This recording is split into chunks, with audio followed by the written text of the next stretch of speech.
مناڵەکان وەک خونچا لە ئاشتیدا دەبن بە گوڵێکی جوان. کاتێ نیشتیمان پیرە بێت چاوەڕوانە دەستی بگرن مناڵەکان. مناڵەکان خەو بە باوکیانەوە ئەبینن لە بەرەی جەنگن باوکی زۆربەی مناڵان. مناڵەکان زۆربەی کات وا لەبەر دەرگان چاوەڕوانن تا کۆتایی دێ جەنگەکان. ئەوان ناپرسن کێ براوەی جەنگا، تەنیا تونون بۆ ئامێزی گەرمی باوکیان.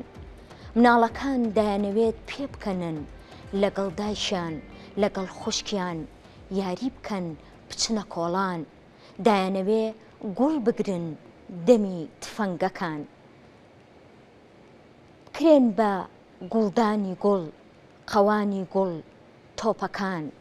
ئەم دەقە شیعرەی شاعیر محەممەد پاکش لە وڵاتی نەمسا وەک یەکێک لە کاریگەرترین دەقە شیعریەکان خەڵات کرا. ئەم دەقە شیعریەی مامۆستا محەممەد پاکش کە بە ناوی منداڵانی ئاشتیەوەیە لە سێهەمین خولی ڕووداوی جیهانی شعر لە ئەمازۆن لە وڵاتی نەمسا وەک کاریگەرترین دەقی شعری لە نێو 1970 شعری 61 وڵاتی جیهان پلەی هەشتەمی پێبەخشرا. محەممەد پاکش ئاماژەی بەوە کردووە کە ئەگەر کەسێک هەبوایە ڕاستەوخۆ دەقە شیعرەکەی وەربگێڕایەتە سەر زمانی ئیسپانی لە پلەکانی یەکەمدا دەبوو. بەڵام لەبەر نەبوونی وەرگێڕ بە ئەلکترۆنی وەرگێڕانیان بۆ کردووە و وەک پێویست پەیامەکەی نەگەیاندووە.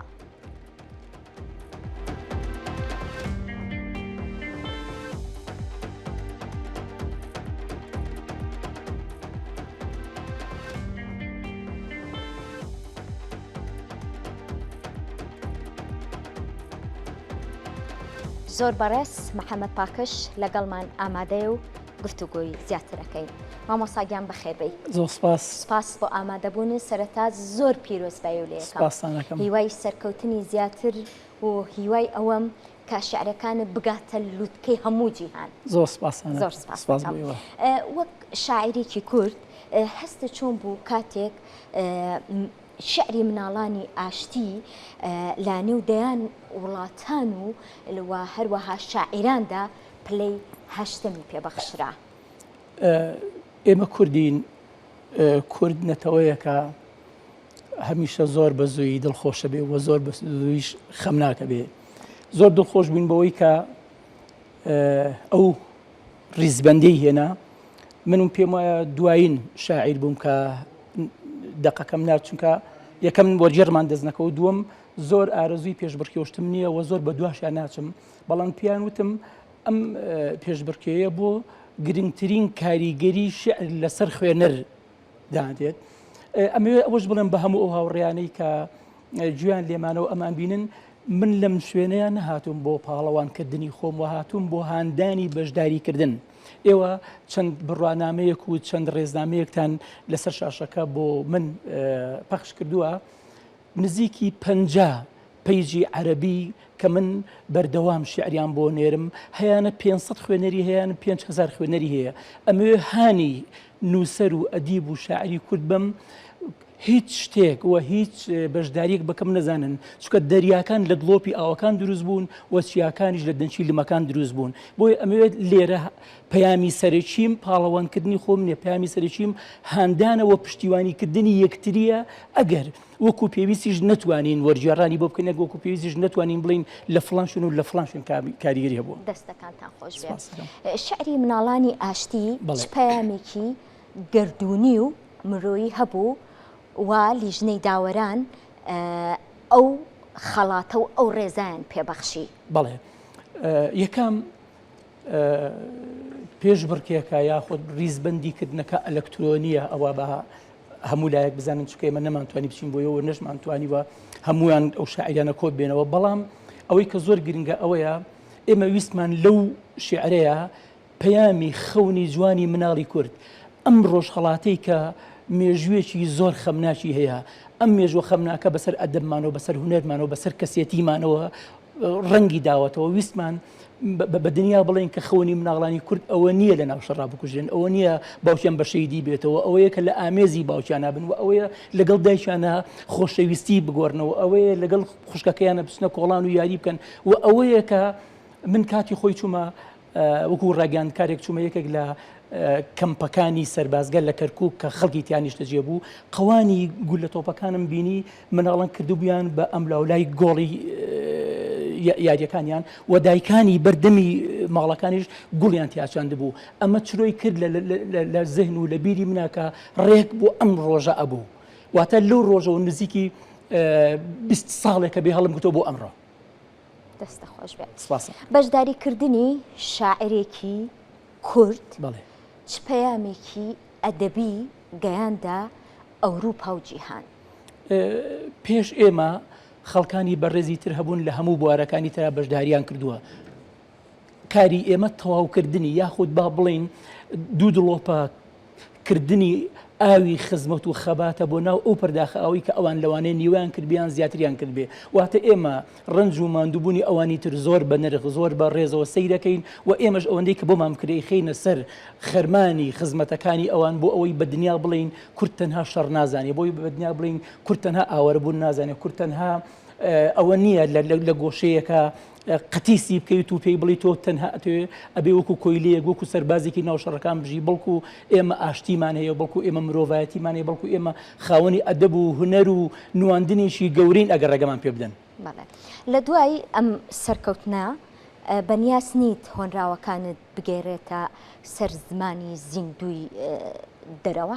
بەڵێ بۆ چەند زمانێک وەرجێردراوە بە تایبەتی بۆ عەرەبی چکە دوو وەرجێڕی زۆر گەورە و زۆر بەڕێز لە پشتی منەوەن. یەکەمیان مامۆستا محەممەد عومەر عوسمان کەرکوچی کە هەر خۆی خەتیبە و خۆی ئەدیبە و دراسەشی عەرەبی بووە، مامۆستا عەبدوڕەحیم سەعاتچی کە زۆربەی هەرە زۆری ئەو بەرهەمانەیەمی کە وەرجێردراوە بۆ عەرەبی ئەوان وەرەنجێڕاوە و بۆ ئینگلیزی وەرجێردراوە، بۆ سویدی، بۆ دانیمارک، بۆ فارسی و هەندێک شیریشم بۆ تورکی کە هەموو ئەمانە بە زمانی زۆر سادە نووسراون بەڵام بە قوڵیەکی زۆر گەورە و باگراوندێک کە زۆربەی هەرە زۆری ئەو شیعانەی کە وەرجێردراون ئەوانن کە خەمینەتەوەیان تایە کەمتر شعری خۆشەویستیم وەرجێردراوە یان خۆم ویسمە ئەو وەرجێڕی ویسمە بەردەوامی خەمینەتەوە کەم لە ئەنفال لە کیمیابارانە کیمیاباران لە کۆڕەوە کۆڕە و ئەمەوێ ئەم چیرۆکی کارە ساتەی کە بۆ ئێمە هەیە بە دنیای بگەێنین بەڕاستی.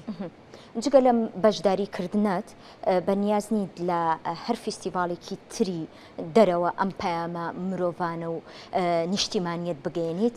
ئێستا لە دوای ئەوە دوو بانگهێژنامەم باتوێشان لە ئەمریکایە کە بەڕاستی تێچێکی زۆری هەیە و بە من ناکرێت، یەکیان لە هۆڵندایە ئەوە تاکو مانگی شەژمە توانین شیعرەکەمان بگەێنین و ئەوەیان هیچ تێچوێکی نییە تەنها شیعرەکانمانە گەێنین. هەر لە ئەنجامی ئەم بەشداریکردنەمان ئەو دوو بانگهێشتەمان بۆ هاتووە و ئەویش سوپاسی زۆر بێپایانم بۆ هاوڕێ و بەڕێز و خۆشەویستم کاکی یوسف خەلیل شاعیر و نووسەر کە هەردوو بەشداریەکەم لە ڕێگای ئەوە بۆ ئەو زۆر هانیدام و زۆر پشتیوانی کرد و دوا ڕۆژی بەشداریکردنەکە ئەوتی ئەم شوێنە بۆ تۆ ئەبێ بۆ ئەدەبیاتی تۆ بێ بۆ پێی کە ئێمە نزیکی 25-26 ساڵێکە شعرمان لە منهەجی دراسی هەیە و لە ئۆپەرێتەکانە هەیە و بە شعر زۆربەی زۆری کارە ساتەکانمان گەیاندووە بە زمانەکانی تر. پەیامت چێ بۆ ئەو شاعیرە گەنجانەی کە دایانەوێت لە ڕێگەی شعرەکانیانەوە پەیامە مرۆڤان و نیشتیمانەکەیانی خۆیان بگەێنە دەرەوەی کوردستان؟ من ئەڵێم لە هەر دەرفەتێکتان بۆ ڕەخسا خەمێکی نیشتیمانی نەتەوەی بگەێنە ئەو جێگایە. لە زۆر شوێن شعری خۆشەویستی و شعری ڕۆمانسی هەیە، چاوەکانمان هیچ لاریمان نیە، بەڵام کاتێک دەرفەتێکت بۆ ڕەخسێکە کورد بە دنیا بناسیێنی خۆشەویستی کورد بە دنیا مناسێنە، تۆ کارەسات و ڕوودا و ئازار و مێنێتەکانی کورد بە دنیا بناسێنە بۆی بزانین ئێمە لەم ئازارەیە ژین، هیچی تر قابلی ئەوەنین ئەنفالکرین کیباباران کرین کۆڕەومان پێ بکرێتەوە، بەڵکو ئێمەش وەکو هەر مرۆڤێکی دنیا خەونی خۆمان هەیە و ئاواتی فڕینێکی گەورەترمان هەیە لەوەی کە هەیە. پێم وابێ چەند هۆنراوەیەکت بەدەستەوەیە، پێم وابێ بەنیازیت بۆمان بخوێنیتەوە، پێمان خۆشە بێ ئەگەر بە دەنگە خۆشەکەت گوێمان لێبێ. ئەم چەند ساڵی داهاتوم وەرە چەند ساڵێکی ڕابردووشە شعری خۆشەویستیم زیاتر واز لێهێناوە بۆ خۆشەویستەکانم بۆ شاعرانەی کە زیاتر حەزەکەن خۆشەویستی تەنانەت من شعرە خۆشەویستیەکانیشم بەشێکم لە نیشتیمان بەشێکم لە دایک بەشێکم لە ئازار و مەینەتەکان هەر تێک کردووە. خەونەکانی مناڵی بە مناڵی هەموو شتێک جوان بوو لامان، مناڵی خەونێکی جوان بوو گەورەی فڕاندی لێمان، بە مناڵی گوێمان لە خوڕەی ئاو دەگرت کە گەورە بووین بەردمان دەگرتە ئەو کانیەی کە ئاومان لێ دەخواردەوە، بە مناڵی مناڵانە شەڕمان دەکرد شەڕ هەنگاوێک بڕی دەکرد، بە گەورەیی شەڕمان دەکرد بە نامەبەر تەرممان پیادە ناردەوە، سەنگەرەکان وەک گۆڕستان ڕۆحمان تیادا دەشاردەوە، بە مناڵی عاشقی دیداری یەک بووین بە گەورەیی دایکیشمان پرجنێو دەکرد، بە مناڵی سرودەکەی ئەی ڕەقیبمان وەک ناوی خۆمان لەبەر بوو بە گەورەیی نەفرەتمان لە نیشتیمان کرد. ئەو دەنگەت نەڕزێ هیوادارین سەرکەوتوبی زۆر زۆر خۆشحاڵە کردم کە ئەمڕۆ لە ستۆدیۆ پێکەوە گفتوگویەکی شعریانەمان کرد. سپاس بۆ ئێوە و سپاس بۆ ئەم کەناڵەی کە هەمیشە لە خزمەتی کولتور و هونەر و ئەدەب و ڕسەنایەتیایە دووبارەیەکەمەوە بەشداریکردن بە کەم نەزانرێت لەلایەن شاعیران و هونەرمەندان و ئەدیبانەوە بە هەمان شێوە ئێمە تەنها گوڵگوڵی گەرمەکان ئەتوانین خەرمانێکی گەورە دروستکەین و ئومێدەکەم ئەم نەتەوەیە و ئومێدەکەم ئەدەبیات و هونەری ئەم نەتەوەی لە باڵایە ببینم. دووبارە پیرۆز باوی لێ یەکەم زۆر بەخێربەی سەر چاوان.